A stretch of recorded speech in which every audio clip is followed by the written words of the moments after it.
Welcome to Modern Anarchy, the podcast featuring real conversations with conscious objectors to the status quo.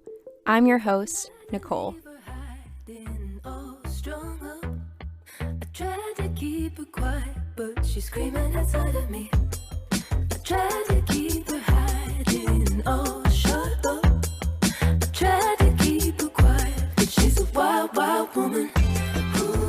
On today's episode, we have a conversation with activist Vitoria about learning to be comfortable with change and grounding actions in your beliefs.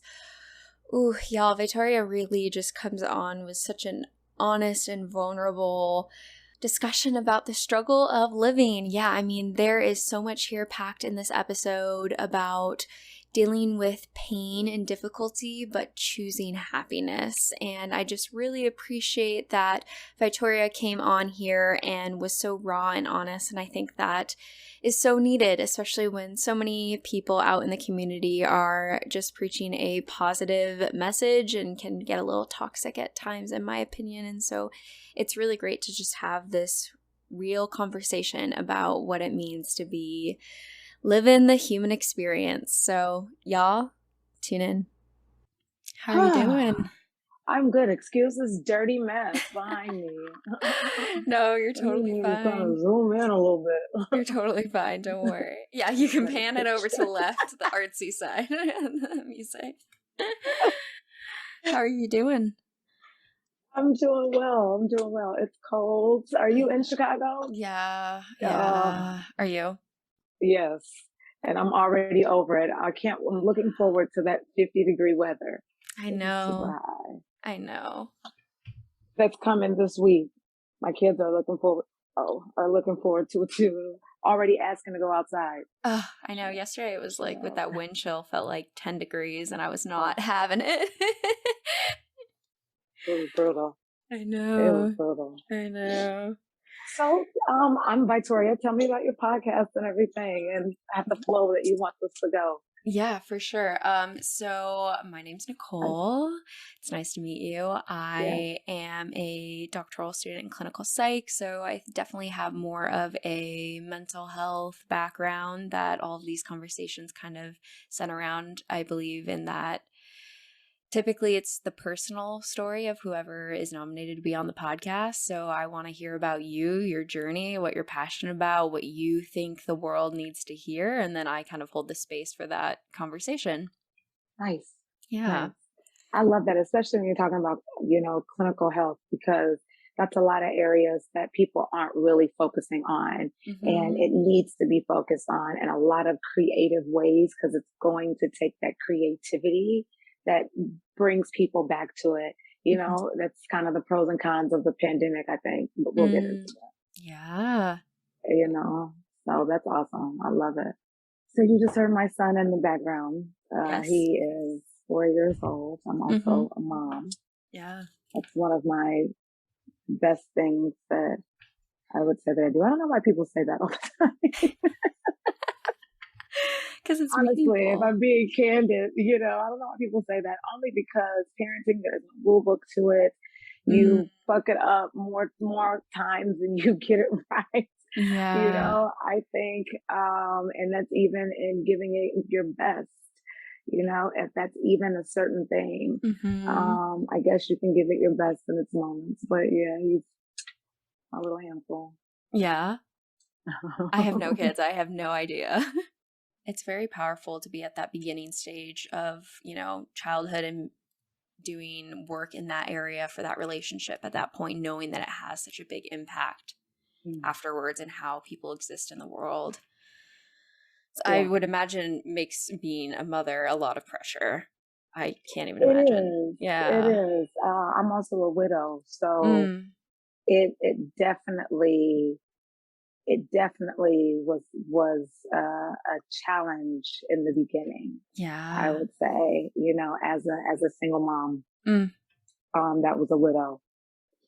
So kids are a beautiful thing because they just the same thing with different life experiences and relationships that we end up finding ourselves in, because they say, you never get what's not meant for you, and you always have an opportunity depending on what it is that you give into that moment, that's either going to help you move in a positive direction that's going to, benefit you and those around you, or whether it's going to halt you where you are and regress you. Yeah.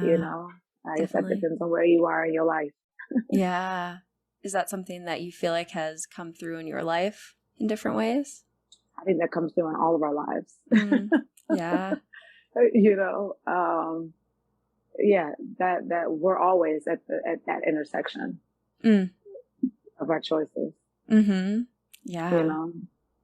I mean, I want to hear your background. I want to hear your story. I want to hear why you say that.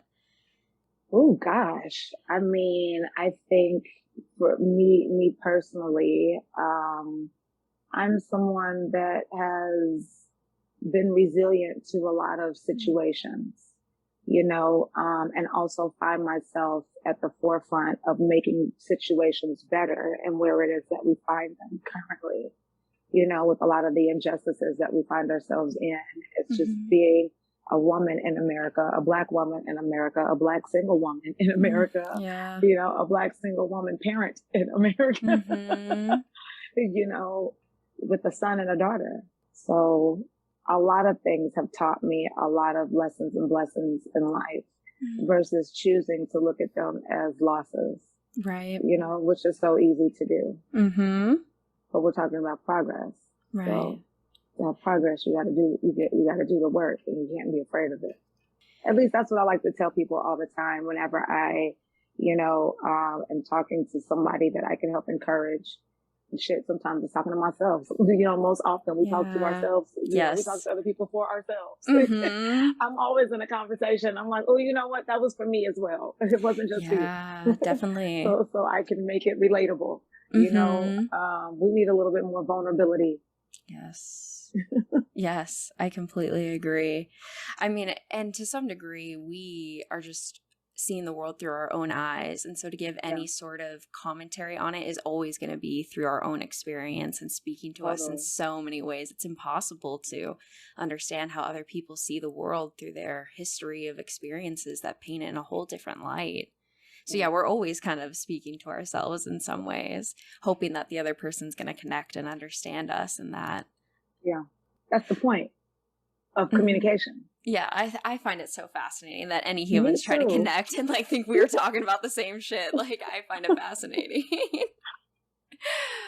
And then where that can spiral into, and the creativity that can come from that, or even really getting on, like I said, vulnerable subjects, and really digging into getting to know somebody a little bit better, being willing to, be vulnerable a little bit more. So that people can get to see the real you. People don't know how to be real anymore. I don't feel. What would you say I would need to hear to get to know you? Know me. I guess that depends on what side of me you would want to know. Yeah, I mean, there's so many facets to me. I'm an activist in the cannabis space. I'm an advocate and within spaces that have injustices to people of color or to minorities that are facing inequalities. I'm also a DJ. I love rock and house music and R&B music and hip hop music. So I also do events and I can rock a party and curate experiences. So I do that as well. I'm also a yogi. Wellness is at the forefront of everything that I do. I'm all natural homeopathic mom, being in the cannabis space. I'm also a grower. So I grow naturally to make sure that, the life that I'm bringing into existence is also creating more healing and loving energy, to the people that I'm giving medicine to. So, I also give yoga classes as well, online to people, my friends, and try to encourage people always about health. If they're around me, they're always like, she never eats meat. We never get any meat around her. I'm like, that's probably not a bad thing. But the moment that they start feeling sick, who they come to? You. Yep, of course. The natural healer, the doctor. But I love it because I really do try to tell people that you really are what you eat and what you consume. You know, mind, body health, especially in this state. You see all the stuff behind me because, you know, in addition to DJing, we also do recording and, you know, all different types of productions. I'm on the documentary I co-produced with the True Social Equity and Cannabis with Anna. So we're doing a lot in that space, making sure we're standing on the necks of the people that we need to be standing on the necks for. Right. You know, so, I mean, somewhere in between there, I sleep and rest. Yeah. You know, as I need to. I think when you listen to your body and you give your body what it needs, the rejuvenation is what's important. That's it. That's about it with me. Yeah. Yeah. So, yeah. And why do you think you were nominated for the podcast? I don't know. You know, that's my girl. She always nominates me for everything. I love her to death. She's literally like my sister from another mother. Yeah. I mean, if you were to look through her eyes, what do you think she sees in you that is worthy of, like, having the space to chat?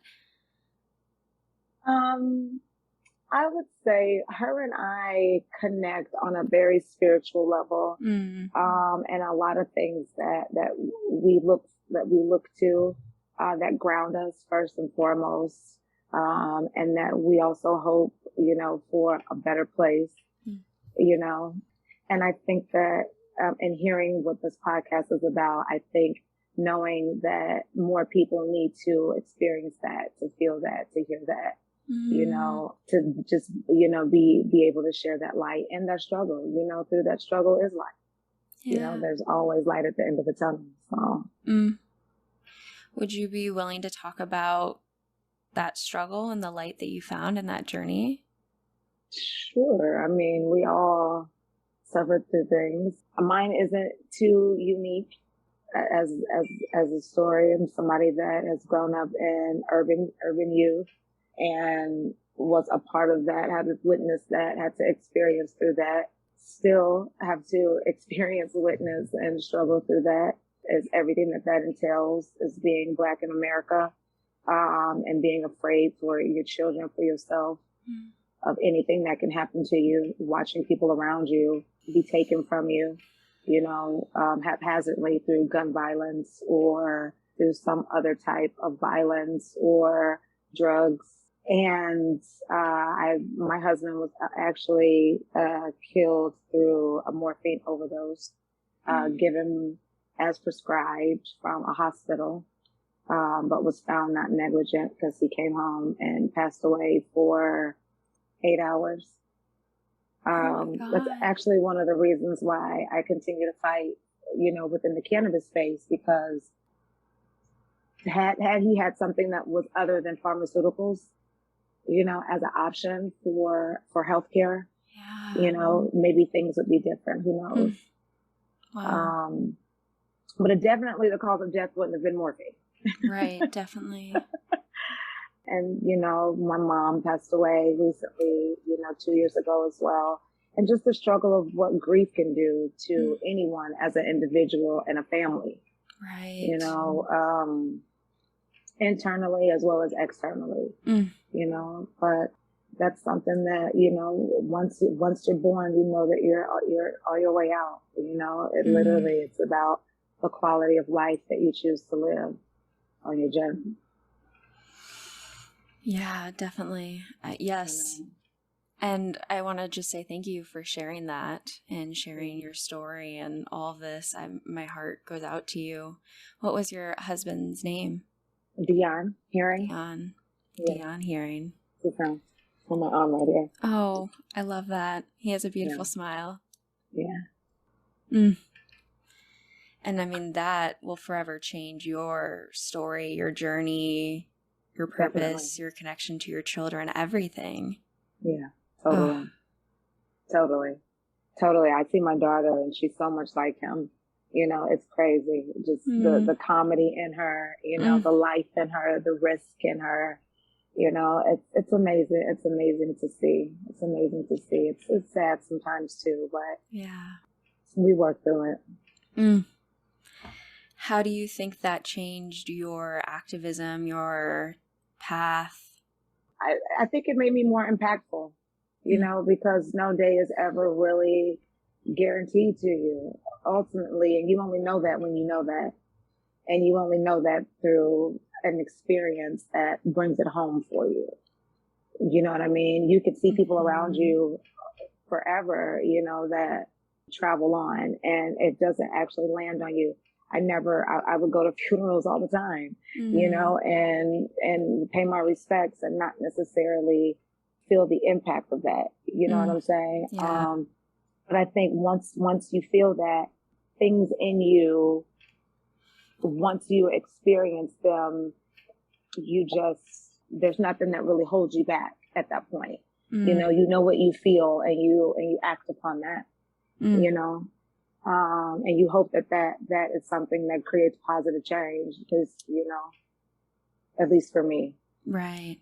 I like a lot of good trouble too. Don't get me wrong. I'm willing to create a little mess in order to have a little peace. Certainly. And I mean, to keep the light and the positivity of that perspective is not something that everybody does. And it's a beautiful thing to see in you, to hold that light and to take something that was so difficult to experience and to make such a positive perspective on the importance of the here and now. It's definitely not easy. Okay. Yeah. And I can't say that it's hard either. Okay. It's a choice. Ultimately, Can you say more? I have a 4-year-old son, and sometimes he just gets so sad, and I have to tell him, there's so many kids right now that are just, they struggle with learning how to understand their feelings and their emotions, especially in times like this. We as adults are struggling and trying to understand and find a way to deal with all the things that we're witnessing that are happening around us. So I can imagine for kids. And I always have to tell my son, you have a choice. And whether you choose happiness or you choose to constantly think about things that are just going to make you sad, I can't do that for you. That's not something that anyone, can say, let me show you how you can do this. I mean, maybe I can show you, but what am I trying to say? There isn't just any instructions really to that. You know what I'm saying? Yes. You really have to just choose it and say, you know what, you're right. I'm gonna focus on something. But children do that so easily. Yeah. Their minds are, they're so quick to move on to something else. They don't like it, they'll move on. Right. We could take a lesson from them. Yeah, definitely. Right. As adults, we're not taking so many things so seriously. I completely agree. I mean, it's hard as humans. We get so stuck either in the future of worrying about what's going to happen, or in the past of worrying about something that has happened, instead of staying in this present moment of what the actual reality is. But it's so hard because we just ruminate and create stories and narratives, and it can be so pervasive to a point where it's hard to even see how far you've gone down a certain rabbit hole of thinking and path. Oh, that's real. Yeah. Agreed. It's, it's hard to be in the now, and that's by design. You know what I mean? That's some of the things that we talk about when we talk about the oppressions that we face. A lot of this is us just going in a system that we don't even know what the system is. And it takes people that are willing to risk themselves, to show that, to demonstrate that, to bring that about, to kind of almost even wake people up and say, hello, you are alive. I know you see this. Yeah. This is happening. Pick a side. You don't get a choice anymore. Right in the middle. We're at a place in life where, you're either gonna, right is right and wrong is wrong. Could you say more on that to someone who is maybe hearing you right now and has no idea what you're talking about? Just in where it is that you stand within yourself, your belief systems. Even people tend to either go with the grain and what's comfortable because they've either yet don't really fully understand where they sit with it, and need to do a little bit more of that. But just not being willing to waver about who it is you are. Be okay with being willing to do the work to change for the better, but be okay with standing with whom it is that you are wherever you find yourself. But make a choice to be better, to do the right thing, to do what's right when you see something wrong. Mm-hmm. You know, and don't be afraid to use your voice and yourself, your person, you know, to elevate and uplift bullshit that you see.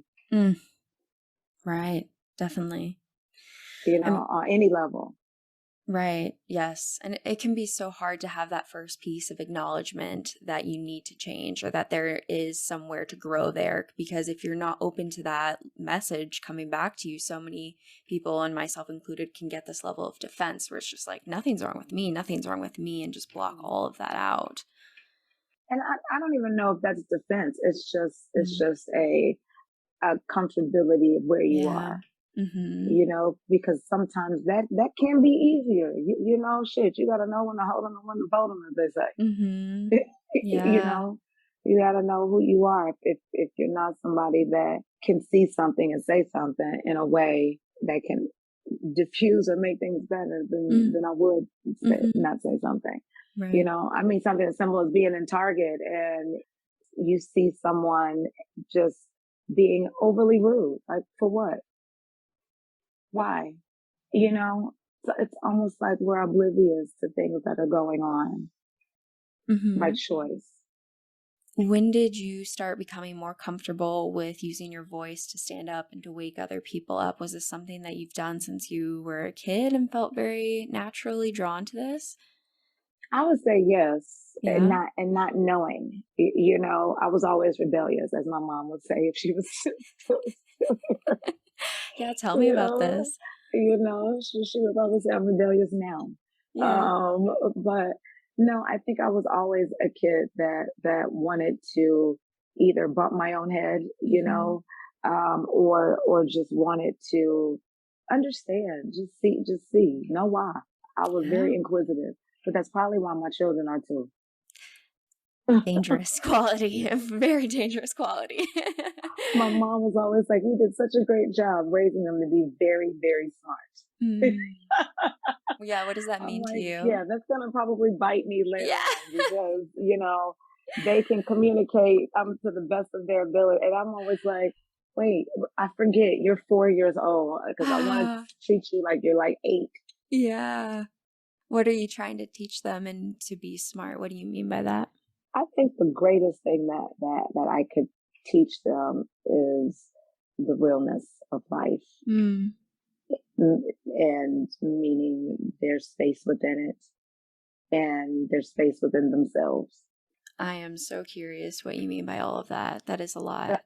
How they move and are viewed in the world, and then how they respond to it, and then the same within themselves. There's so many things that are easy to destroy a child's emotions and psyches. So easy. I can understand why there are youth that feel like they're left behind.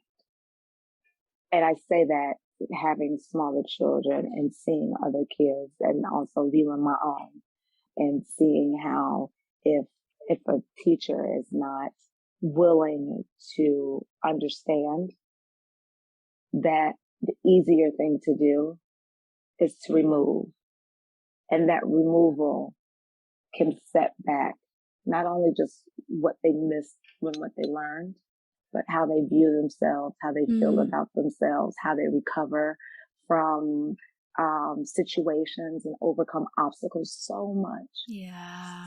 So much. And so with that, you know, and seeing my kids, I can see how they work together and don't work together because it's more don't work together than work together. Right, of course. But making sure that their minds, you know, are solid and confident and they know who they are. You know what you know and the things that you've experienced. Nobody can take that from you. Wow. I mean, yeah, it sounds like you're raising them with this level of awareness of who they are and their power and autonomy to respond to situations and to just be present with their own emotional experience. I mean, I don't know what else you could ask for, to be taught.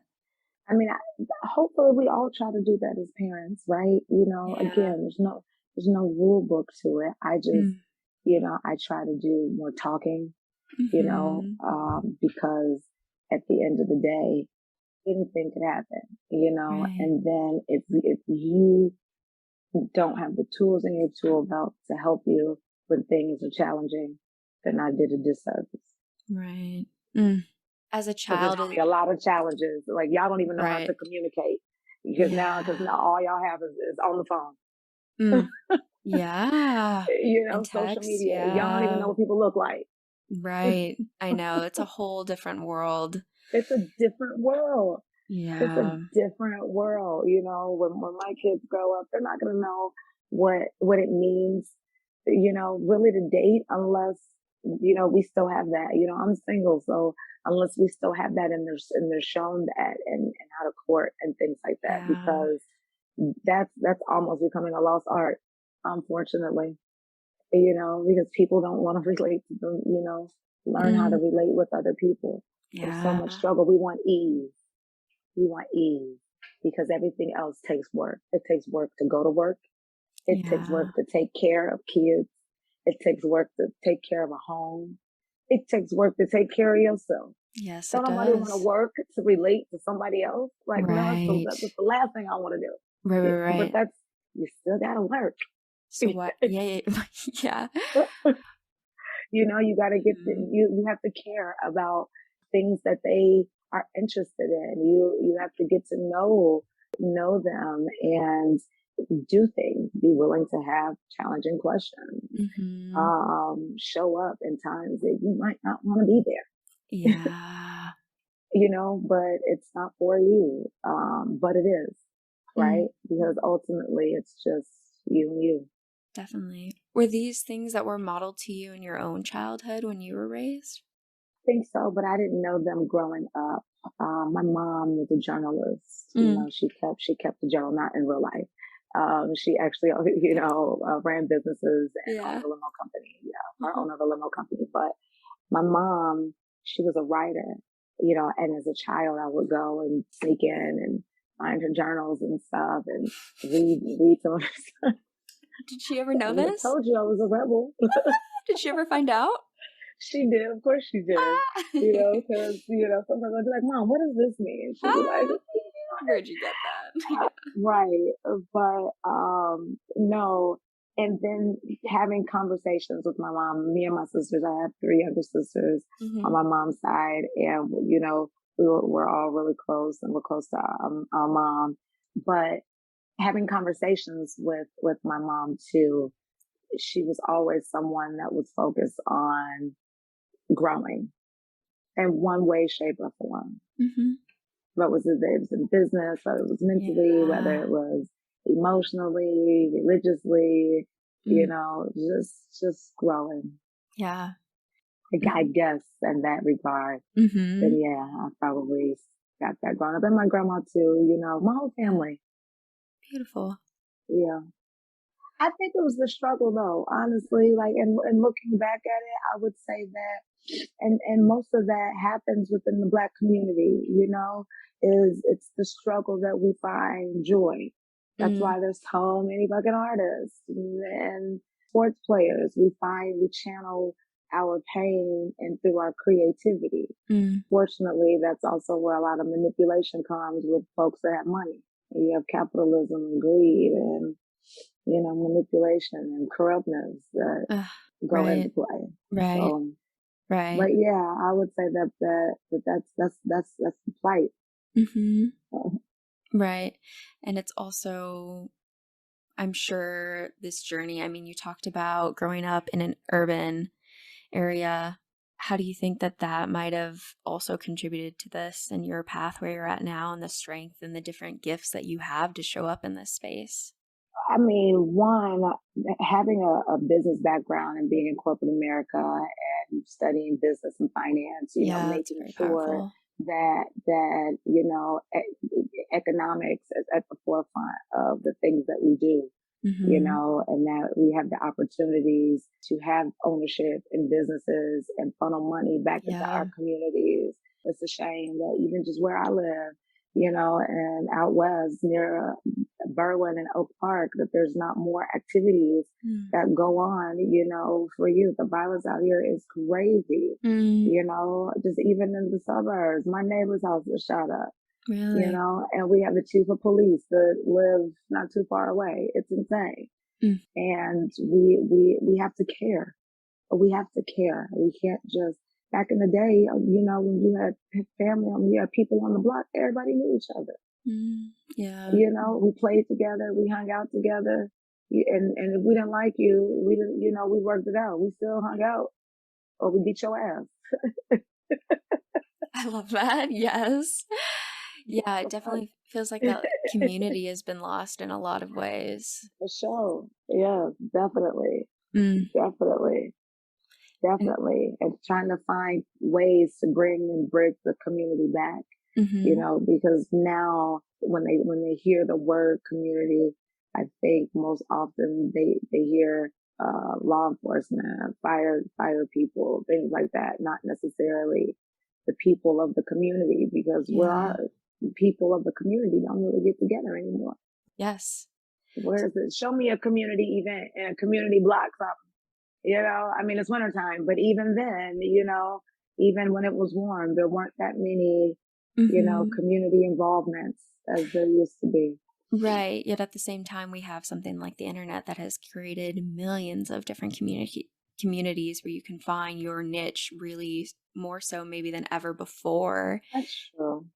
But I think this is part of the problem, is that when you can go into a community that is already like you and finds you and mirrors back to yourself, you don't have to deal with the people that you don't like. Kind of like before you mentioned, if you don't like someone, you work it out, you figure it out, and you're still there. We have kind of lost that art of knowing how to overcome obstacles, challenges, discomfort, yes, unlikability.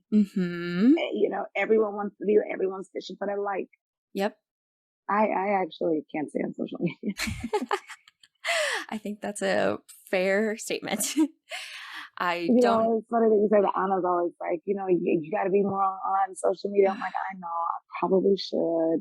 I'm on the board of a few organizations. I'm co-founder for social equity empowerment. It's called STEAM. We're a Black trade association focused on equity in cannabis. Just, having social presence, even as a DJ, I'm always like, dang, nobody got any footage. Yeah. It's really Where's hard. my camera? I'm DJing, I'm in the groove, I'm setting the vibe. Right. Definitely. I don't have time for the camera. I know. It's so hard to reach the younger generations. They have grown up with that presence and that identity, and I'm probably on the cusp of the age of the people who have done that, where part of my life or existence is a digital self to some degree. And so if you're not tapped into that world, you're not speaking to that whole group of people. But if you tap into that world, it is full of mental health problems that can go all over the board. Like, you know what I mean? Like, it's just not, it's so scary. It is so scary. And now they have those quotes that people, the quotes that people put up and things like that they're resharing and reposting. It's just like, then the comedy that's there, it's almost like grotesque comedy at times. And I'm like, what are we focused on? I know. Okay. Yeah. I mean, but then you think back to things like The Simpsons, right? That was risque during the time, and things only got progressed. Sometimes, art meets life, as Shakespeare said, right? Yeah. All the world is a stage, and it is. Yes. And we've created a new one on the internet, and now we are figuring out what that stage is doing to us as performers in it. Of all walks, shapes, lives, backgrounds, opinions. I think it's so fascinating to think about our concept of our existence is just really expanded. Before the internet, this concept of who you knew in the world was the community that you have, compared to now we'll post something, like people will post things on TikTok that can go viral across the world and be seen by so many different people. And just your concept of self, of where you're located in that grand spectrum, I mean, can definitely create a lot of existential dread of understanding what is my purpose in this whole big cosmos. That's true. That's true, because you can get lost. You can easily get lost in who it is that you are and what you desire for yourself. Yeah. There's so many options. Mm-hmm. Which as a kid, and you didn't have all those, you knew that there were options because you knew that there was a whole world out there. But you had an imagination that allows you to be able to have a slower understanding and relativity to what that meant. Mm-hmm. Mm-hmm. And how that looked like for you, right? Based on the things that were in front of you, your interests. Right. Now you have so much at your fingertips, things that you're not even interested in, that then you become interested in because it's in your face, you know, and that's propaganda, right? Propaganda. Oof, yeah, it can be. Yeah, I hope. Right? Ultimately, you know, if propaganda created a monster, it was intended for good, but propaganda also created the misinformation that's out there in a lot of regards and respects to things as simple as COVID. With propaganda, when you don't do your own due diligence, you know, you take what is and anything that comes to you. You know, we have propaganda in cannabis that has created this entire war on blacks, aka war on drugs. You know, and it's horrible. It is a multi-billion-dollar industry that will grow to be over $1 trillion easily before the next 10 years. Right. You know, especially with federal legalization. And to know that and to see that and to witness that and to be a part of the struggle that created the culture of that, and to not have $1 and then have to jump through the fences in order to even participate in it. Right. You know, it's a lot of things. Yeah. Yeah. You know, it's a lot of things. And the frustration creates the inspiration. Yeah, can you say more on that? Yeah. You want an opportunity, and if it's not there, you're gonna create it. I know I will. And as a person of color, you know, we that's the name of the game for us. You know, if you want it, you have to go get it. Nobody's gonna hand it to you. Where is it? How do you find it? You know, and so at a certain point, you can only keep hearing no before no is not an option.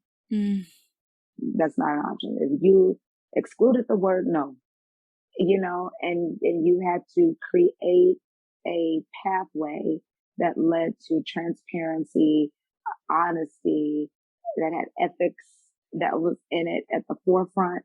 You know, you can't utilize a whole program that was instituted in order to wipe out a generation of people in order to free a plant that then you're just going to commoditize. Is that a word? I'm going to use it because it sounded well. Yeah, it sounded like it. Something that was never intended for that, and then still enslave the people that created in the industry for you that you're commoditizing, and not even give them any money back. Right. No opportunity, no money, no recourse, no white record, no nothing. No. And not having a voice. There's only two things that can happen. They're going to continue doing exactly what they're doing and not having a voice. We're going to look up and it's going to be big pharma. Yeah. And it's going to be big cannabis. Yes, that is the trajectory that everything is currently going on. It's going to be big cannabis, you know, and there's nothing you can do about big cannabis, but there's still room for the individual, the mom and pop, the home person, again, it goes back to what's important for you. You know, it's not a commodity. You know, it's a healing plant that is a natural resource that can really be utilized to solve a lot of things. Yes.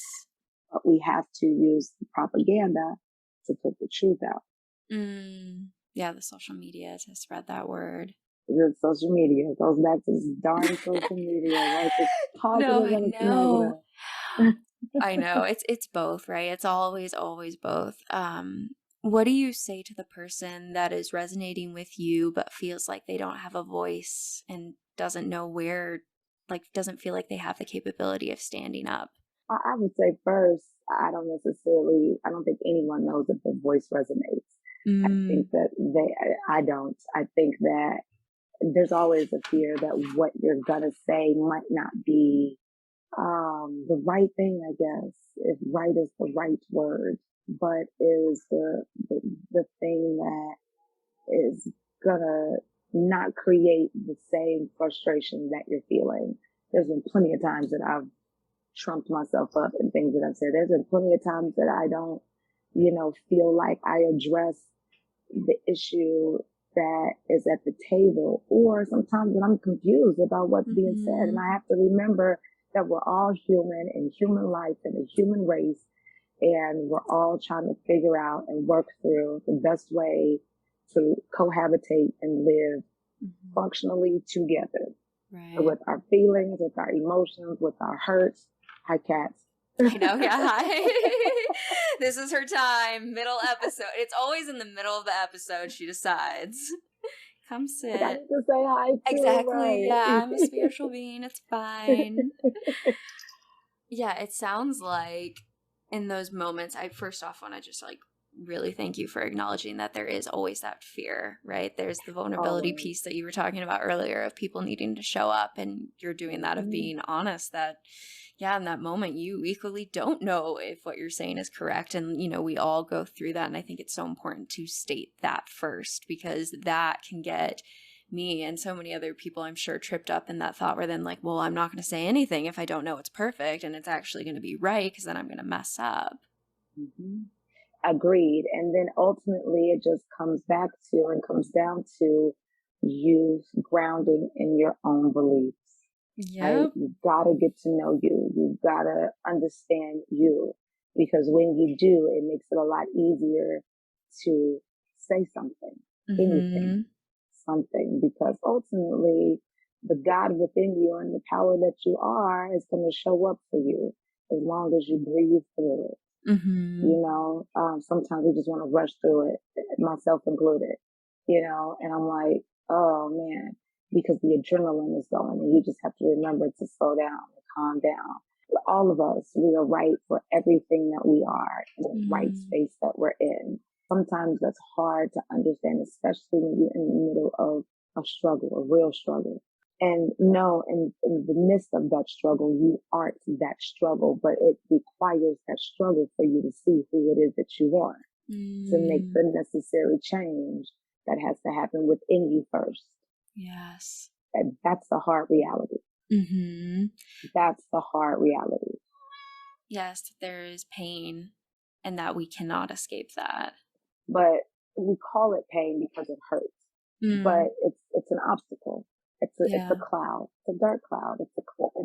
The sun still shines above the cloud. It's the sun and the moon. The yin with the yang. You can't ask for what you want if you always get what you want. And I feel like part of what I'm hearing is this sense of, everything's always going to be in flux. It's not always going to be that state. It will go back and forth between these different points of life that seem to bring, difficulties and joy. At the helm, right? At the intersection. But that's the good news, because you don't want it to be the same. Can you imagine waking up every day and what was that movie, Groundhog Day? Oh yeah. Every day. Right. And the same thing. Yeah. Which we think we would want, because we just say, oh, I want stability. I want this. I want that. I want to feel safe. But yeah, I mean, we are such creatures that adapt to whatever situation we're in, so that even if we had the joy, of a moment, we would eventually, it would just become boring to us. And I think so many of us do that all the time. Like even just having the privilege of having a place to sleep, it is not something that you think about always on, having that level of gratitude for the things that we have. We quickly become accustomed to it so easily that I think, yeah, if life was just pure joy, we would become bored eventually and find something to complain about. Agreed. Yeah. That's the nature of experience too. Mm-hmm. The thing that we want is we do want that security every day. We do want that comfort every day, but we also want it in different experiences. Yeah. That's literally the problem. How do we fix this? Right. Realizing realizing that moment, that there's no difference between that moment and the other moment. It's still the same you with the same feelings and the same emotions. Yeah, the same breath. Mm-hmm. Ooh, I like that. Mm-hmm. We should write a book called The Same Breath. I'm ready. Let's do it. Let's collaborate this. But it is, right? Because you can take that same breath when you're in that state of flux and when you're in that state of joy. And if you focus on it with the right perspective, it can be just as beautiful in either. And terrorizing. Yes. Ooh, yes. I love it. Yes. Very well said. Absolutely. I also teach yoga, so it might be that like same level of coming back of like, yeah, let's come back to yoga. It's always the answer, right? Because it really is. It's always the mat, ultimately. I can tell when I'm off and I haven't had my meditation and my yoga. Yeah. And I'm just going. I do so much trying to really be impactful within this space, this new emerging industry that has so much challenge out the gate, rightfully so, I guess, because in the gate it was challenging for them to even create the whole propaganda in itself. However, yeah, it really does come back to having that moment of, wait, I need to charge my day.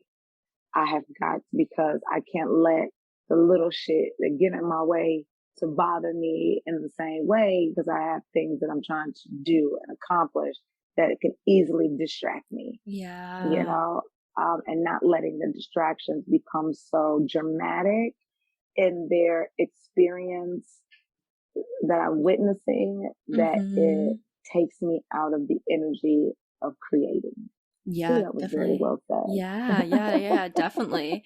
And I think so much of what you're talking about is thoughts. And I think there's so much value in coming back to the mat and reconnecting with your body, which has been through all of these states, right? These ups and these downs, and seeing how you feel in that rather than up here with all the dilemmas and the things that we want to change and appreciate. It's so much up there, and coming back to the body and that stillness is so valuable.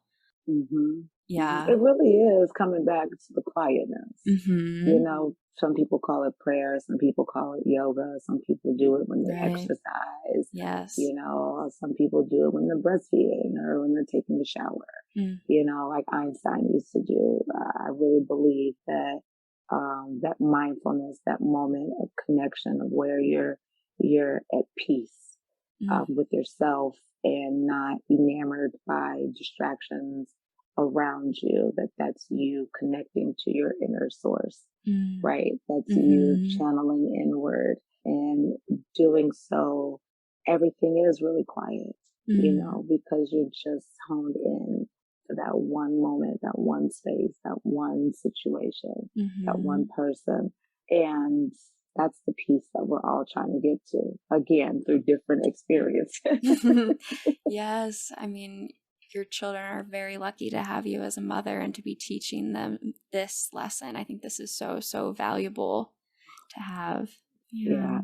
It's hard. Like I said, parenting is more failing every day than it is, because it's so many emotions throughout a day. When you think of all the things that a parent has to do to provide, just that alone, not even teaching something that can't depend on anything other than you. Single parents don't get sick days. Thank God I don't get sick, which is one of the reasons I'm focused heavily on anybody's health around me. You Right. know, I think Anna and I share that the same. Because she always, check the ingredients. Yeah, make sure. Yeah. I love it. I love it. But it's necessary because ultimately we live in a world that, as its citizens, and I use that word loosely because we're just considered consumers, not even Yes. people, Yeah. but as we're intended citizens, we get such a disservice in how it is that we're treated. And if Mm-hmm. we don't take our own responsibility and accountability for the things that we want, then we're just going to be one of the many consumers that get left Yeah. behind. You think about these governmental programs and the names that they come up with, like Left Behind. That's supposed to be no one left behind, but everybody's left behind. Yes. It really blows my mind. Yeah, and I mean, if you don't go for the things that you want, then I think society will feed you what it wants, they want you to eat, right? You are a consumer here. Let me advertise to you, this is what you want. And they will continually feed that. And you get into that loop where you think, oh, this must be what I want, rather than having the mindfulness to take that step back, come back to that peace, and even hear what you really want in that situation. Ugh. Right, Yeah. right, Yeah. You said that so well. right, right. It's a struggle. Mm. It's the struggle of living. Mm. That's not a struggle that is a struggle that anyone's going to get out of. Yeah. So with that, learning how to see the beauty in that, Mm-hmm. right? Because that is the journey of life. That is the journeying. That's the walk. That's the Yeah. work. Yes. And finding peace in that Mm. that allows you to continue to see things in a clear view that is maybe not exactly what you want, but still joy there. Yes. The joy is there. When the joy is not in it, something's not working right. You're going against the grain. You're going against yourself. Right. You're going against what you want. Mm-hmm. Ultimately, the fear of not either wanting to say it, address it, acknowledge it, what have you, or even know it, that blocks that. But Mm-hmm. Yeah, definitely. And I just so deeply appreciate the realness that is coming through when you're speaking about these things. I think sometimes I get a little frustrated with people who talk about the peace and the joy, but don't acknowledge the process of the struggle that is always paired with that experience. And so I just deeply appreciate that you're being so vulnerable to express that and how hard it can be. Yeah. well, I think one of the things that I struggle with when I do podcasts or interviews or things like Mm-hmm. that is like if people leave me to talk, then I'm probably going to say too much. Probably Yes. going to say the wrong thing. I'm Yeah. probably going to use foul language. It's the ex-military in me. I Yeah, was in the you Navy, can. Yeah. but it's and then I'm probably going to be too deep or heady or Oh, yeah. or what have you. But at the end of the day, that's me, and that's the realness, and that's Yes. life. That's Yes. real life. Yes. And we live in a world, I think, that is too pussyfoot around shit way too much. There's real shit that's happening Mm-hmm. that's right in front of our faces, and it's hard to find real people that really want to activate, to really do the work, that want to step outside of their own individual bubbles, to really shake some shit up and to really Mm-hmm. create some change. Yeah. But change that's going to be in a beneficial way that moves us as people forward. Mm-hmm.